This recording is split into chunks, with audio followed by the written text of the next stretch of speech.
اس طرح ہم جملے پہ جملہ بنا سکتے ہیں۔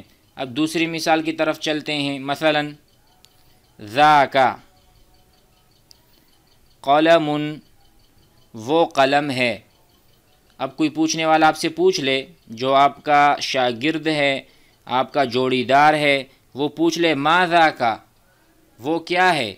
آپ دوبارہ وہی طرح ریپیٹ کریں جواب میں، ذاک قلم، وہ قلم ہے۔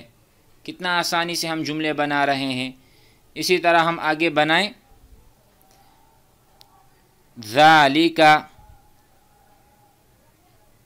طالب، وہ جو دور کھڑا ہوا ہے وہ طالب ہے۔ اب کوئی پوچھنے والا آپ سے پوچھے ما ذالک، وہ کیا چیز ہے؟ لمبا ستون ہے یا کوئی اور چیز ہے؟ تو آپ کہیں ذالک، جواب میں طالب،